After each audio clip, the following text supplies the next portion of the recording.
Hello beautiful soul! Welcome back to my channel. This is my channel. I'm from Japan, Kabayan. Pisces, this reading is for you, April 5 to 11, 2026. Maraming salamat muna sa mga subscriber, new subscriber, cross-watcher. At sa mga bagong pasok dyan, welcome na welcome kayo sa bahay ni Ate Aimee. Salamat din sa nakataba ng puso ninyong mga comments. At sa mga nagpa-personal reading, marami pong salamat. Kung gusto niyo na energy niyo lang talaga, ang gusto niyo makuha natin, all the details is in description below. Pakicheck na lang. Diyan na-reading tayo, Pisces. Kunin mo lang ang sayo at itapon ang hindi naman talaga sayo. Maaring vice versa. Energy mo, energy ng person mo, energy ng malapit sa puso mo. Nangyayari, or mangyayari pala. Use your own intuition. Lawakan nyo inyong isipan. Ano man ang gender mo, ano man ang edad mo. Wala sa baraha ang kapalaran ng tao, kaya pa rin ang makapagpapabago nito. Gawin yung guide yung mga warning, hindi yung negative. It's a warning para magkaroon din ng idea, awareness, action, change of decision, mga pwedeng maiwasan, at iba pa. Try to analyze, i-reverse nyo hanggat maaari para magkaroon ka ng positive outcome. Okay? Kung gusto niyo na positive reading lang, sorry. Okay, tingnan natin, Pisces. Okay. May mga sitwasyon na para may mga pinag-iisipan ka, no? May mga bagay na pinag-iisipan ka, you try to make it balance the situation, and nandun din yung point na may mga sitwasyon ka na inaalam, no? Sa iba sa inyo. Or sinisiyasat, maybe. You're learning for something kasi. Ako nakita ko mga pinag-aaralan, sinisiyasat, inaalam, mga nandun sa point na yun, ano? Pwedeng sa trabaho mo, o sa family mo, pwedeng sa karelasyon, nandun yung point. You are patiently waiting sa ibang aspeto ng buhay mo. No? May mga time daw na makakaramdam ka ng pagod, o kaya is, yung iba sa inyo is, makakarinig ka ng payo o opinyon na magagaling sa isang taong mas matanda sa iyo, o maybe ikaw ito sa kanya. Nandun din yung point na may mga kinikimkim ka raw. Nagkakaroon ng pag-isolate in some aspect of your life, ang nakita ko sa'yo dito, o kaya magkakaroon ka ng mga disappointment. Magkakaroon ka ng disappointment sa tao na nagkaroon ka na ng disappointment sa kanya, or pwedeng itong taon na to is nagkaroon ka ng mga complicated situation. Ibig sabihin, pwedeng maulit yun, no? Pwedeng nandun sa point na yun. Or basta kilala mo na siya. Yun na nakikita ko dito. And then, is may nagmamatsyag, no, Pisces. May pagmamatsyag, ako na nakikita dito, o sa may mga pangliling lang, o nagkakaroon ng pandaraya sa, pwedeng ikaw ito, or someone who's connected sa'yo. Yun na nakikita ko dito. May mga bagay ka daw na i-analyze, ipa-progress, or nandun yung point of thinking about strategy in some aspect of your life. Parang may mga pinag-aaralan ka o inaalam ka talaga na sitwasyon sa buhay mo.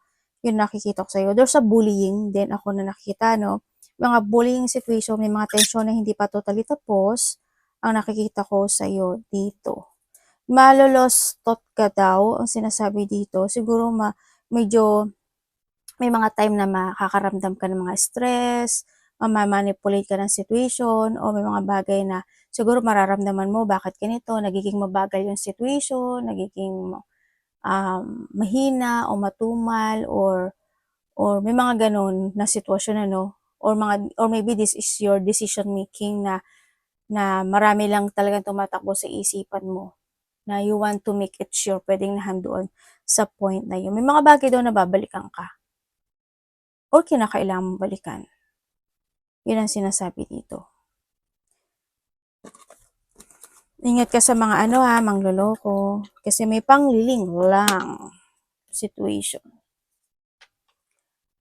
Meron kang 10, 23, 27, 36, 29, Libra, Scorpio, Virgo, and Aries.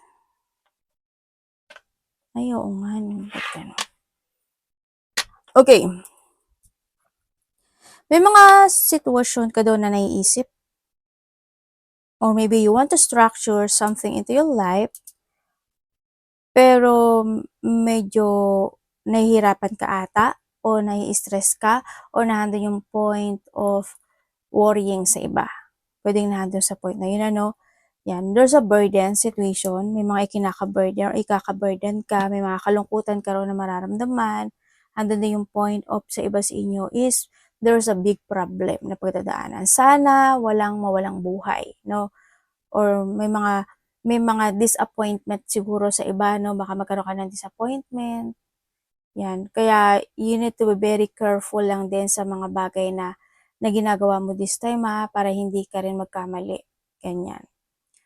Or, well, magkakamali naman kasi is a sign of being strong to learn more, no? Kaya okay lang din naman magkamali. Pero, syempre, kung pwede namang maiwasan, why not? Lalo na kung magkakamali ka tapos big deal sa'yo yun, di ba? Ang hirap nun. Ang hirap na i-recover nun, di ba?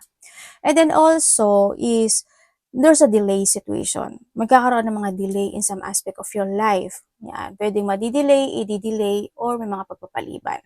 May mga papers and documents ako na nakikita sa'yo, Pisces. Pwedeng magkakaroon ka ng mga problema sa papers o may problema ka sa papers and documents kung sa aspeto ng buhay mo yun na kailangan sigurong asikasuhin, ganyan.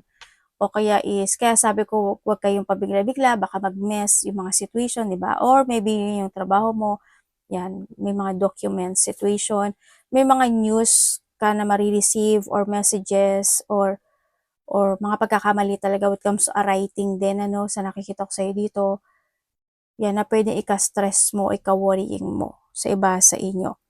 Sa iba sa inyo is there's a boundaries, ano, pwedeng may tao na nagkakaroon ng boundaries sa'yo or you putting boundaries or maybe nahandang yung point, may mga bagay ka na gusto mong gawin pero nagkakaroon ka ng limitasyon dito. No, pwedeng nahandang sa point na iyon. Nagtataro reader kayo, Pisces?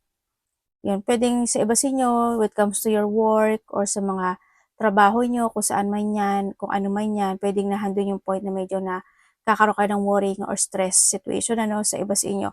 Losing something valuable, Pisces. Maraming klase pag sinabing losing something valuable, ano, pwedeng someone who's connected sa'yo o kaya kung may mga alaga kang hayop, pwedeng ganun. Basta may mga ganun sitwasyon. Sa iba sa inyo is may mga pagnanakaw. Pwede rin kasi is maraming klase rin ng pagnanakaw ng idea, pagnanakaw ng karelasyon, pagnanakaw ng pera, pagnanakaw ng valuable things, pagnanakaw ng identity, maraming klase. Basta may pagnanakaw ako nakikita. Sana hindi ikaw ito, no? And then also, may mga biglaang magaganap o mangyayari. Hindi naman lahat siguro kayo. Pwede makaka-receive ka lang din ng communication, information, or news, or messages, ano. Kaya, ganun pwedeng hindi sa'yo to pwedeng makaka-receive ka lang. Pero wag naman sana mangyari, no. Yan, there's an accident. Ako na nakikita. May mga accident, there's a warning lang naman, ako nakikita sa'yo. Malaki man o maliit yan, pero wag naman sana. May mga hospitalization, doctor, check-up, or maybe there's a maintenance, or there's a surgery situation. Mag-ingat din kayo pagdating sa daga. Baka may mga daga na sa inyo, no? Yan. Kasi may mga disease din kasi yan sa iba sa iyo. May tao daw na pipintasan ka, o may kapintasan, or maybe ikaw ito sa kanya, no? Kaya kung ikaw ito sa kanya, medyo iwas na lang din kasi siyempre, karma is real, di ba? Ano yung point na yun. Pero may mga pintas ako na nakikita sa baraha mo. Ganyan. Basta always have faith. Ang sinasabi, alam ko naman you always have faith. Magkakaroon ka ng questioning, quarrel, or quarrent sa isang babae. Pwedeng sa'yo makapagbibigay siya ng stressful, di ba? Or mga worrying situation, or kung ano mang burden sa iba sa inyo kasi this is a burden situation. Pwedeng nahandon sa mag-ingat kayo sa mga matatalim na bagay. No, baka mahiwa kayo, matuso kayo, masugatan kayo, or someone is connected sa iyo.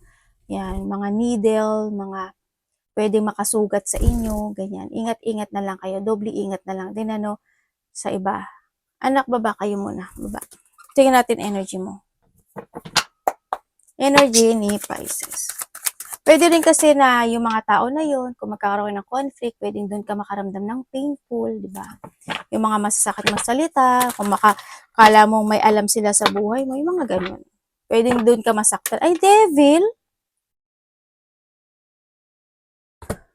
May devil agad. Ay, oo nga. Ingat ka sa ano mo, sa trabaho mo. Pwedeng iba sa inyo katrabaho nyo to. Or sa iba dito is karelasyon nyo to. Basta mga tao, lahat sa paligid mo, no? Pwedeng kapamilya, anak, ganyan. Pwede may mga nagiging toxic sa buhay mo. Mga tao na hindi maganda pa kay sa'yo. Energy ni Pisces.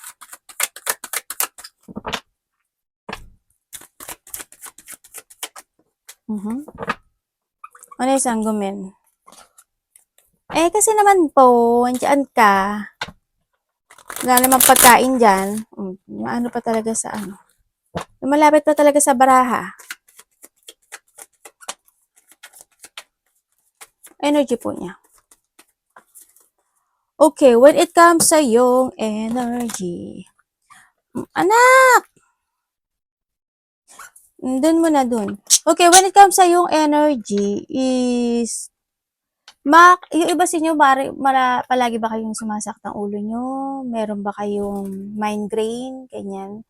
O kaya kasi minsan kung kulang kayo sa tulog, di ba? Medyo isa yun sa magiging cause talaga ng masakit ang ulo or may migraine ka. So iba sa inyo is may mga insomnia or maybe handun yung kulang yung tulog nyo, pagising-gising kayo, magpupunas lang si ate ng pupo, ganyan, o kaya is night shift kayo, bawi-bawi lang din pag may time, ano, yan. Yung energy nyo kasi is may mga kinaka-worried kayo, may mga feeling stress, anxiety, depression, ganyan. May mga point na makapagbibigay sa'yo no, ng stressful o worrying. Sa iba sa inyo, maaaring may hinihintay kayo, o kaya naman, yung iba sa inyo is may mga time daw na mananakit yung ulo mo talaga, tsaka yung paa mo. Yan, may mga, these are low energy situation kasi ako nakikita sa'yo. May sakit ka ba? Yan, kung medyo may sakit ka is bawi-bawi ka na lang, magpahinga ka, no? Ganyan, pahinga ka lang. Yan, iba dito may sakit kasi. Pwede may mga time na na may mga pananakit talaga ng mga tiyan nyo, ganyan, o mga masamang pakiramdam talaga. Pwedeng kung may menstruation ka, yun, kung babae ka, o kaya sinisikmura ka, o kaya kumukulo tiyan mo, o kaya kung ano man yan, no? Sa sitwasyon mo, o sana wala kang sakit sa bantan tiyan, di ba? Sa iba sa inyo. Basta mag-ingat na lang kayo. Tsaka kapag kulang kayo sa tulog, talagang magiging ganyan yung energy nyo. Bawi-bawi na lang, no? Sa iba sa inyo. May mga burden situation kasi ako. May mga lungkot, kumbaga dito, no? Lungkot na mararamdaman. Tingnan natin parating kay Pisces. Parating po. Pwedeng maikaka-stress ka. Uy.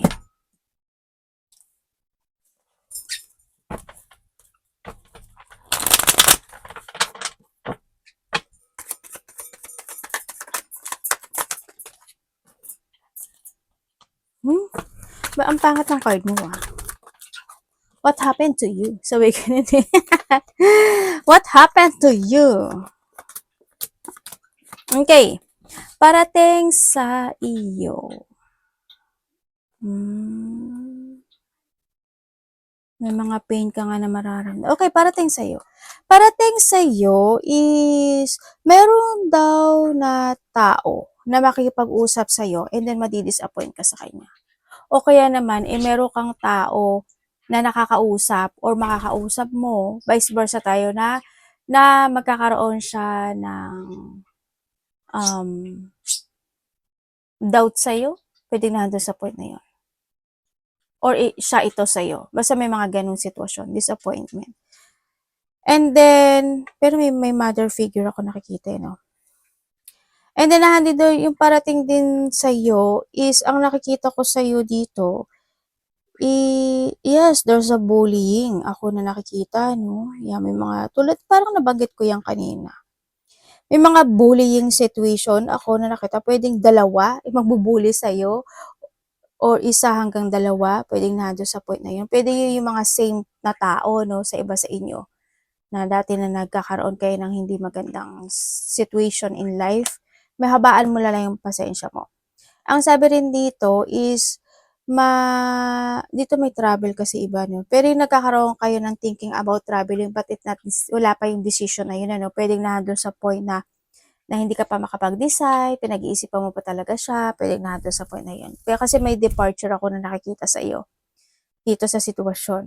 And then also is, meron ka daw mga ayusin, sisiya sa atin, kukumpunihin sa iba, i-work it out, o may mga bagay ka daw na mamasterin, or may mga situation of na gusto mong i-develop, no? Yan. O kaya sa iba sa inyo is may mga gusto kayong fokusan or i-develop or practicein man yan or aralin, pero hindi mo alam paano. Sa iba ganun o pwedeng makakaramdam ka doon ng frustration, di ba? Pwedeng malilito ka doon, paano gagawin ko, anong dapat gawin, pwedeng nandun sa point na yon. Yun, may tao na lumalayo or may tao na magkakaroon kayo ng distance. Maybe ikaw ito or siya sa'yo, pwedeng nandun sa point na yon.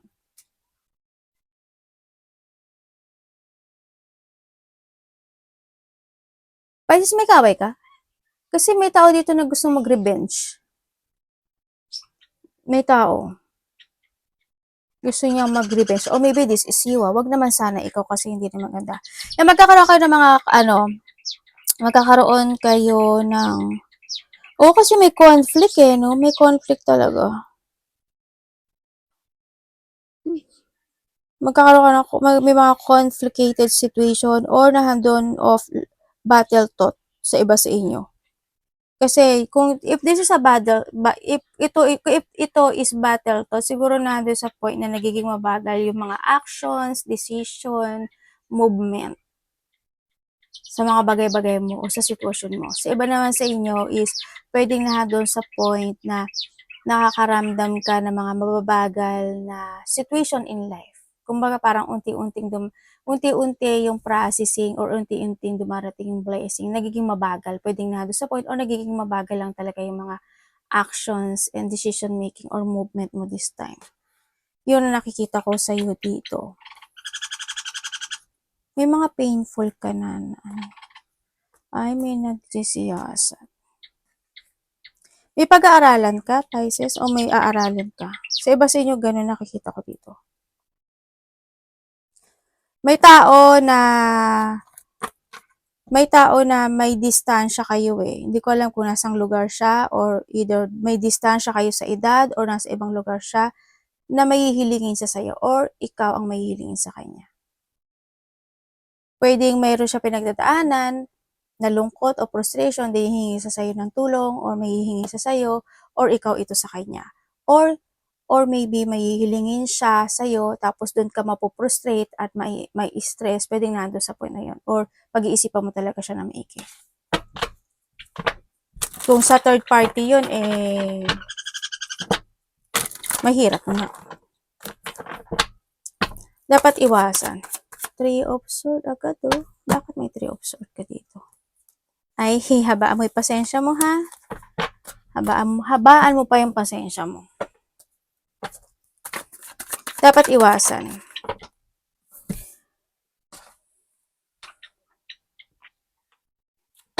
Kalma lang.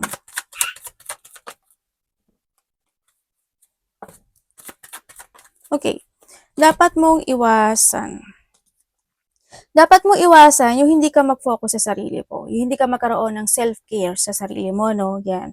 Alagaan, mahalin, pahalagahan mo rin yung sarili mo. Ang sinasabi dito ha, kumbaga, kung ano man yan, hindi ko alam kung ano yung sitwasyon mo when it comes to yourself, kasi this time, kasi magkakaiba kayo, pwedeng rin, kasi iba dito, kailangan nyo talaga mag-exercise, diba? Kailangan nyo mag-diet, o kailangan nyo magbawas-bawas ng mga o kaya umiwas sa mga bagay na hindi nakaka-good when it comes to your health, pwedeng nandun sa point na yon. So, iba naman when it comes sa sarili, siguro kailangan mo talaga na mas more ka mag-save ng money kasi hindi naman talaga na yung pera hindi kasi nag-i-stay yan, di ba? Para anytime na in case, di ba? Yun, wag masyadong open. Yeah, wag ka lang masyadong open at wag ka lang masyadong magastos, ganyan, no? And then, iwasan mo iwasan mo is yung mga bagay na nakaraan na, ganyan, no? You need to move on, you need to be more on matured this time. Alam ko na you are more on matured, but ngayon masabaan mo pa talaga yung pasensya mo. Iwasan mo yung mga conflict, mga disagreement, mga matataas ang ego or being mataas ang ego, ganyan. Iwasan mo yung makipagkompetensya, no? Hindi mo naman kailangan makipagkompetensya. Alam ko na hindi ka nakikipagkompetensya, pero sometimes, di ba, parang may because of the ego situation, ganyan, na, mas marunong naman ako sa kanya, ganyan, ganyan, kailangan matutunan ko to kasi, ah, kailangan mas ahead ako sa kanya. Mga gano'ng sitwasyon na medyo iwas ka o kaya yung mga taong gano'n ano, na gusto nila na makipagkompetensya sa'yo, mga taong ayaw magpatalo, ganyan, iwas ka na lang din doon. And siyempre yung, mas stagnant, yan, iwasan mo ma-stagnant ka, iwasan mo talaga yung mga puot, galit o yung tamarin ka, ganyan, magkaroon ng mga distraction in life. Mag-focus ka lang sa sarili mo, no? Yan, magplano ka at mag-focus ka lang sa sarili mo. More on focusing to yourself. Kumbaga, handun yung point of learning. You need to learn to growth. Be creative. No?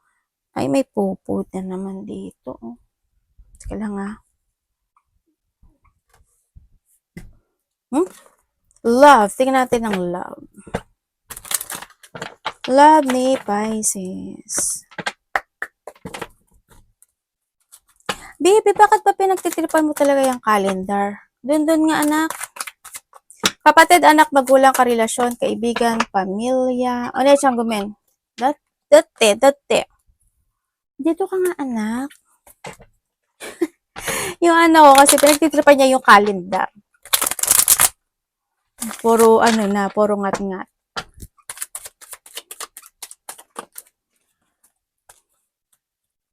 Bakit ganito yung card mo?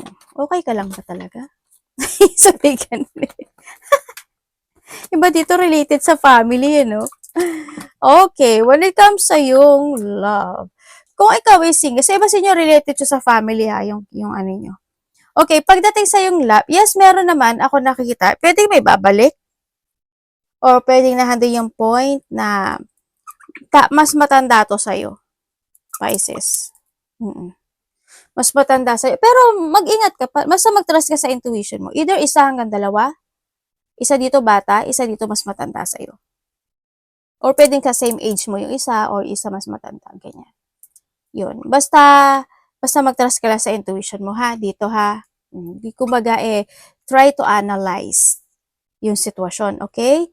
Okay. Kung kayo naman is magkahiwalay, yes, kung nagkahiwalay na kayong ng tao na to, oo, kasi hindi kanya pinahalagahan. Pwede handun din yung point na either nagkahiwalay na kayo ng kasalan or hindi kanya talaga kayang pakasalan, no? Nandun yung point na yun. Hindi, isa lang sa inyo ang nagpahalaga when it comes in this connection. Hindi backstab o pagbebetrayal. Hindi niya kasi nakita sa'yo, parang there's something, alam mo yung point na meron siyang nakita sa iba na hindi niya nakita sa'yo, or may kulang ka, may kakulangan ka na hindi siya ma-fulfill doon. Kaya hinahanap niya yung sarili niya sa iba. Nagkaroon kasi ito na interes sa iba. Yun. Ako ang nakita dito. Well, mas okay na rin to na nagkahiwalay kayo, okay? Kasi hindi ka naman niya paninindigan eh. Kasi wala yung ano, it's more on betrayal lang siya. Pagtataksil talaga to. Kasi iba yung gusto niya. No? Yun. Nandun siya sa point na hindi to mabubuhay na isa lang. Sabi ganun. Yan ang nakikita ko ha. Kung kayo naman is by third party relationship. Oo naman, meron. Pwede nagbubulag-bulagan ka na lang. Pwedeng pinipilit mo na lang din yung sarili mo, tinahabaan mo yung pasensya mo kasi maaring may anak kayo. May anak ba kayo, isa? Or dalawa? Or maybe sa iba sa inyo is kung wala naman kayo anak, ay nahabing yung point na hinahabaan mo lang talaga yung pasensya mo sa kanya. Pero kung mahal ka niya, hindi. Diyos me, yung marimar. Meron ba kung mahal ka kasi ng tao, irerespeto ka nito. Hindi ka niya pagtataksilan. Kasi dito, nagiging cold na rin kasi, no, yung relationship na ito. Yun. Sa iba naman sa inyo, kung wala naman kayong third party, may mga pagdadaanan kayo o may mga sitwasyon daw na mape-pressure ka sa connection na ito. Hindi ko alam in what way, but may mga mape-pressure ka raw sa connection. May mga time daw na makakaramdam ka ng lungkot or disappointment, pwedeng siya sa'yo, ikaw sa kanya, pwedeng nandun sa point na, o pwedeng din related sa family, pwedeng nandun sa point na yon. No, kasi we have the family rin kasi. May mga time daw na hindi ka, kahit na gusto mo magdesisyon or kahit gusto mo magbigay ng opinion, hindi ka daw makapagbibigay ng opinion. Parang tatahimik ka or mag-oo ka lang na mag-oo pa rin. Parang nandun sa point na yun. Or siya ito sa'yo. Pero may mga situation of jungling. Situation ano pag dito. Kasi may lungkot. Hindi ko alam bakit may lungkot dito sa sitwasyon. Magdadaanan nyo to. May mga pressure situation eh. Pwede rin kasi sa iba, kung magka-connection ka nito, kung hindi pa kayo kasal kung hindi pa kayo kasal, wala akong nakikitang kasal. Pwede kasi na magkaiba kayo ng, ano yun? Paniniwala. Yung Katoliko, tas yung iba-ibang mga ano, di ba, merong ganun. O kaya naman, hindi kayo pwede kasal kasi nga, ikasal pa siya, di ba? Or may connection siya sa dati niya, pwedeng nahanggang sa point na yun. Or pwedeng same sex kayo, ganyan. Pero may mga same sex kasi na no, na nagkakaroon na ng kasalan. Dito kasi wala akong nakikita. Yun, hindi ko alam in what way, but mapipressure ka raw. Parang, may mga situation ng kalakaran. Hindi ko alam in what way, but there's a kalakaran. Baka magiging feminine ka. Mga ganyan situation. Magkakaroon ka ng pagdadalawang isip or magkakaroon siya ng pagdadalawang isip sa'yo. Money.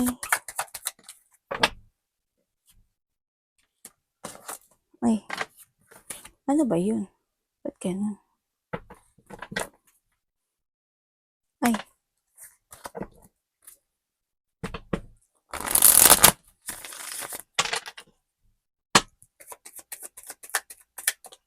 Sa money po niya. Pisces and money.